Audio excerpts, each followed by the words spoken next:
Humihingi ang Department of Trade and Industry ng 23.7 billion pesos budget para sa susunod na taon. Sa 2022 budget presentation para sa kanyang kagawaran, ipinakita ni Secretary Ramon Lopez ang mga magagandang datos na kanilang nairehistro ngayong taon. On the business registration, this is actually the final registration as done in the LGUs. We consolidate all the LGUs report. So from what appears in the National Statistics Office in 2015 of 900,000 businesses registered, now when we consolidated all the LGUs nationwide, the registered businesses is coming out to 2.08 million for January to August of 2021. So it's a big jump, more than double na po mula nung 2015. That's a good indication. Many of the businesses are really the ones that are registering. In other words, they really like to professionalize their business and make them as part of the formal sector. Isa po yung mga pangkabuhayan sa pagbangon at ginhawa or PPG. Para ito ho, karamihan ho dito yung victims of disasters. So either nasunugan, na bagyo, so yan po yung mga natutulungan. Specific, we go down to the barangay level, talking to the LGUs, and actual may training bago mabigyan ng livelihood kits. So since this program started, I think in 2020 or latter part of 2019, 24,000 ng livelihood kits ang nabigay. Nakakabilib ayon kay Senate Minority Leader Frank Drilon ng mga datos na inilatag ni Lopez at nagbiro pa ito na tila walang problema ang bansa kahit ngayon may pandemya.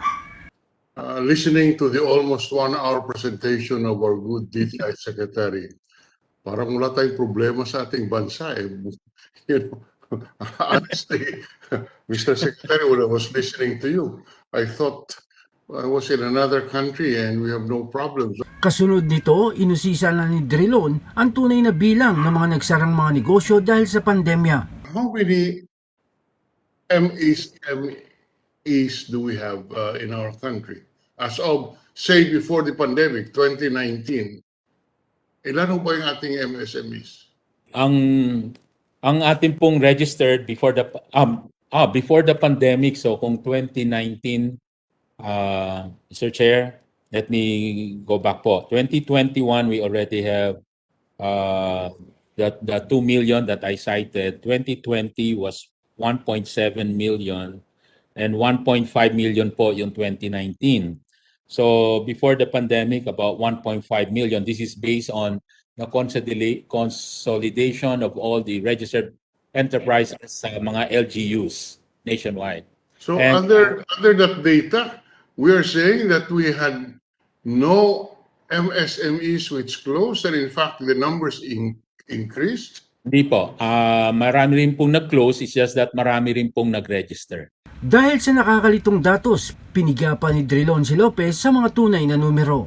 Inamin na rin ni Lopez na may mga negosyo na nagsara dahil sa pandemya at wala pang kasiguruhan kung magbabalik operasyon ng mga ito. In terms of absolute figures, how many MSMEs closed?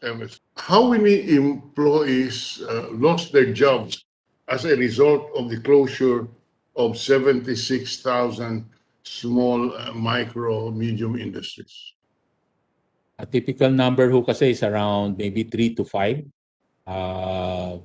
employees.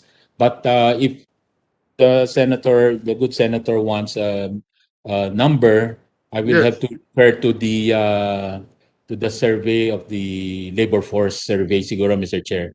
But that might be a more accurate, kasi po the labor survey where we base the unemployment rate, we get the survey every month na po, no? So we can track the movement there of new employment created and also employment lost, Mr. Chair. So we can give a number. We don't have much time, Mr. Secretary, to give us all these details. We just want in broad strokes where we are exactly. Because as I said, after listening to you for 1 hour, para po tayo walang problema sa ating bansa. Paliwanag din ni Lopez marami ang nagsara ngunit marami rin naman nagsimula ng bagong negosyo lalo na sa online selling na pumatok dahil sa pandemya. Talagang may mga nagsara, kaya lang rin po, marami rin hong nag-register ng bago. Kaya ho talaga, it's also a bigger number. For instance po sa e-commerce, our number last year, there is a chart that shows that from yung mga registered sa e-commerce, it started with January to March, about 1,800. The balance year for 2020 because of pandemic, naging 88,000. So doon pa lang sa e-commerce industry ay mas madami ang panibagong businesses. Ngunit dito ay napangaralan ni Drilon si Lopez dahil sa mas napapagtuunan ng pansin ang magagandang datos sa halip na ilatag ang tunay na sitwasyon at issue. That really, the way you presented it, we have no problems. The first thing that we should do in order to solve our problem is to recognize our problem. I think as a management guy, you're fully familiar with that. But my impression is that we keep on saying we have no problem because the number of registered MSME increased.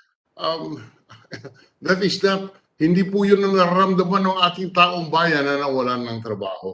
Hindi po yan ang nararamdaman ng ating mga kababayan na hihintay ng ayuda dahil sa pandemic. Sa puntong ito, inamin na rin ni Lopez na ang kanilang datos ay base sa tinatawag na formal sector lang at hindi kasama ang nasa informal sector.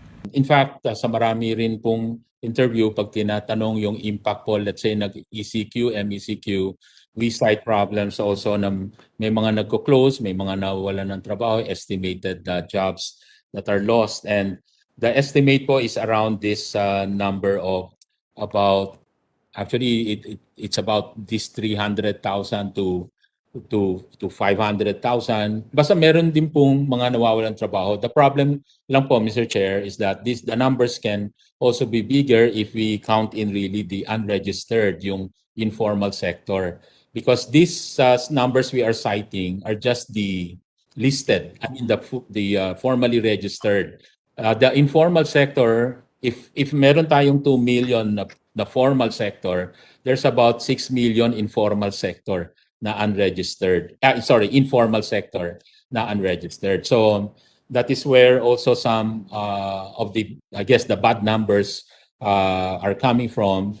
May problema po talaga doon sa, siyempre po yung impact ng pandemic, malagana po. And many are displaced. That's the reason why po we are pushing for mga livelihood programs. Pagtiyak lang ni Lopez malaking halaga sa inihingi nilang pondo sa susunod na taon ay ilalaan para matulungan na makabangon ang mga maliliit na negosyo, gayon din ang mga nais magsimula ng munti ngunit sariling pagkakakitaan. Negosyo, Radyo, INQUIRER Online, bayan nagtatanong, mamaya nag-uusisa.